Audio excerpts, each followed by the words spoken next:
میں نے کہنا سارے کام کریں، ہر ایک انسان، کسی کی یہاں ضرورت نہیں ہے. آج ہمیں 1.5 سال ہو گئے جب سے انہوں نے عمران خان کی ملاقاتیں بند کی ہیں، اور ہم نے ایک دن جب یہاں پہ آ رہے تھے اور 2-3 ملاقاتیں انہوں نے جیل والوں نے نہیں کرانے دی تھیں، تو ہم نے آپس میں سوچا کہ اگر آج انہوں نے ملاقات نہ کرانے دی تو ہم ادھر ہی بیٹھ جائیں گے.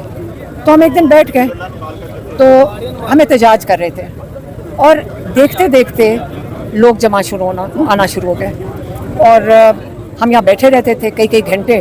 لیکن ہمارا یہ احتجاج تھا کہ عمران خان کو انہوں نے ان کی ملاقاتیں بند کی، ہماری نہیں، عمران خان کی ملاقاتیں بند کی ہیں.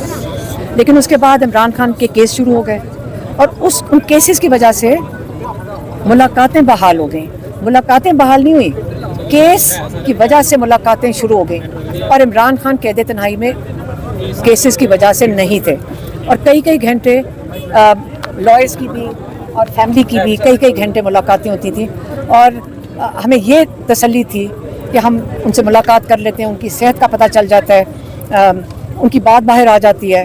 تو یہ سلسلہ جب 16 اکتوبر کو جب کیس ختم ہوا توشہ خانہ کا، اس کے بعد آج اکتوبر 16 سے آج تک تقریباً 9 مہینے ہو گئے ہیں. عمران خان کی 3 ملاقاتیں اکتوبر، نومبر اور آخری 2 دسمبر کو ڈاکٹر عظمیٰ کی ہوئی، اور اس سال صرف 2 ملاقاتیں ہوئی ہیں. ایک سلمان صفدر کی ہوئی as a friend of supreme court, اور دوسری جب ہائی کورٹ نے ان کو اجازت دی کوئی 2.5-3 مہینے پہلے ملاقات کرنے کی، مارچ میں. تو آپ سوچیں 5 ملاقاتیں، ٹوٹل 5 ملاقاتیں پچھلے 9 مہینے میں عمران خان کی ہوئی ہیں. انہوں نے عمران خان کو جب دسمبر میں ڈاکٹر عظمیٰ نے ان سے ملاقات کی، وہ بہت بڑے غصے میں تھے، اور انہوں نے ان کو کہا کہ تمہیں اندازہ نہیں ہے کہ کتنا ٹارچر ہے قید تنہائی، کیونکہ یاد رکھیں کتابوں کی بھی ضرورت ہوتی ہے، ان کی کتابیں بھی بند کر دیں. یہ جان بوجھ کے سوچی سمجھی سازش کے تحت عمران خان کو انہوں نے ٹارچر کرنا شروع کر دیا، کیونکہ عمران خان، ان کو سمجھ نہیں آ رہی تھی کہ عمران خان پہلے 10 دن میں جو اس کو ٹوٹ جانا چاہیے تھا، ماشاءاللہ وہ اتنی ہمت سے اتنے سال کیسے انہوں نے گزارے. پھر جب ڈاکٹر عظمیٰ کی ملاقات کے بعد عمران خان کی آنکھ خراب ہونا شروع ہوئی.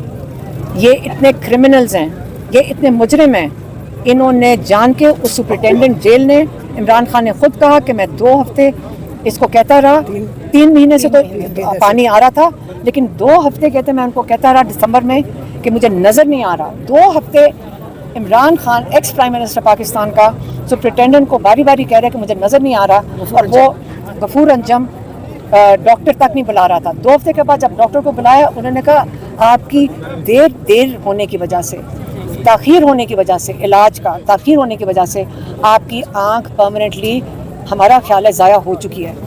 اب تب سے اب تک، اور اس کی بھی انفارمیشن ہمیں جا کر کئی ہفتوں کے بعد پتہ چلی، کیونکہ ہمیں پھر بھی کسی نے یقین دہانی کی نہیں یہ بالکل ٹھیک ہے، یہ ایسی ہلکی پھلکی کوئی ایسی مشکل نہیں ہے. اب فروری سے ہم جو ڈیمانڈ کر رہے ہیں اور جو یہ کہہ رہے ہیں، یہاں نیریٹو کی اب بات میں کرنا چاہتی ہوں. نیریٹو حکومت کیا بنا رہی ہے، تب سے اب تک ہم کیا مانگ رہے ہیں، پہلے میں وہ آپ کو دوبارہ دہرا دیتی ہوں. ہم مانگ رہے ہیں کہ عمران خان کا علاج ہو، عمران خان کا معائنہ ہو، عمران خان کا علاج ہسپتال میں ہو. ہم یہ مانگ رہے ہیں ڈاکٹر اور فیملی کی موجودگی میں، جس میں ہم ڈاکٹر عظمیٰ چاہتے تھے کہ یہ ہوں، کیونکہ یہ ڈاکٹر ہیں، ہماری فیملی کی طرف سے نمائندگی کریں. انہوں نے وہ نہیں کیا اور جھوٹ بولا. محسن نقوی نے کھلے عام آ کے جھوٹ بولا کہ ہم کروانا چاہتے تھے. پہلے آپ یہ یقین کر لیں یہ بہت جھوٹے لوگ ہیں، ٹھیک ہے. اس کے بعد انہوں نے کیا کیا، اس کے بعد انہوں نے اتنی سختی کر دی کہ کوئی انفارمیشن نہیں آ رہی تھی جب تک سلمان صفدر نہیں گئے. انہوں نے عمران خان کی اتنی مکمل قید تنہائی، عمران خان کو اتنی مکمل قید تنہائی میں ڈالا ہوا تھا کہ انہوں نے سوچا کہ اب یہ حالات ہو گئے ہیں کہ ہم یہ کہہ دیتے ہیں. جب ہمیں 26 نمبر چنگے پہ روکا تو گوہر صاحب نے جب آ کر ہمیں محسن نقوی کا وہاں پیغام دیا، اور پیغام اس لیے آ رہا تھا کیونکہ پریشر بنا ہوا تھا، وہ کہتے یہاں سے اٹھ جائیں. ہم نے کہا ہم نہیں اٹھیں گے، یہ عمران خان کا علاج کروائیں. گوہر صاحب نے آ کے کہا کہ جی وہ کہہ رہے ہیں کہ ہم کل ملاقات کروا دیتے ہیں آپ کی. میں کہا یہ جھوٹے ہیں. انہوں نے کہا نورین نیازی درخواست ڈال دیں، پٹیشن ڈال دیں سپرنٹینڈنٹ جیل کو. ہمارے لائرز نے فوراً ہمیں باہر نکل، جب میں گاڑی سے اتری تو انہوں نے کہا یہ کیسے کہہ رہے ہیں کیونکہ جو ہائی کورٹ کا فل بینچ آرڈر ہے وہ باس ہے. آپ اس کے ملازم کو ڈالنے لگے پٹیشن. یہ تو آپ 18 لوگوں کی جو فل کورٹ کی آرڈر ہے آپ تو اس کو خود ہی اس کو بائی پاس کر رہے ہیں. تو انہوں نے روک دیا اور اس کے بعد انہوں نے تماشا شروع کر دیا. انہوں نے کہا دیکھیں یہ ملاقات علیمہ خان نے انہیں دے دی, سارا ٹی وی مصروف ہو گیا. یہ جھوٹے ہیں, ہمیں فرق نہیں پڑتا, لیکن ہم بھی ان کی چالوں کے بعد اس کا لائے عمل بھی دے سکتے ہیں. اگر یہ چال چلیں گے ہم بھی آپ کو بتا سکتے ہیں, کیونکہ یہ گیمیں کھیل رہے ہیں. یہ ہمارے حقوق کی بات نہیں ہو رہی. یہ کہتے ہیں یہ ناشکری ہو رہی ہے, کیا کہتا ہے, نخرے کر رہی ہیں. یہ نخرے کر رہی ہیں, شکر کریں. اب یہ سن لیں, شکر کریں کہ ہم یہ بھی اجازت دے رہے ہیں بادشاہ سلامت, جنہوں نے عمران خان کے سارے حقوق ختم کر دیے. یہ مجرم ہیں, یہ کرمنلز ہیں جنہوں نے عمران خان کے لافل اور لیگل رائٹ سارے ختم کر دیے.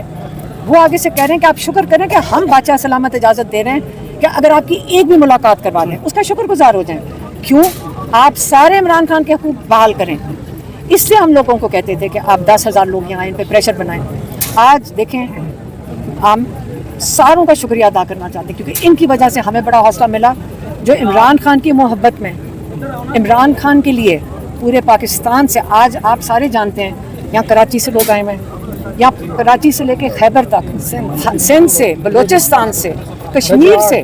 یہ وہ لوگ ہیں جو کشمیر میں جہاں پہ اتنی مشکل حالات ہیں ادھر سے اٹھ کے آئے ہیں. یہ سارے لوگ پورے پاکستان سے جو آ رہے ہیں یہ عمران خان کی محبت میں آئے. اور جب یہ لوگ ہمارے ساتھ بیٹھتے ہیں تو آپ یقین کریں ہمیں اتنا حوصلہ ملتا ہے, کیونکہ ہمارا ایک شیئرڈ کاز ہے.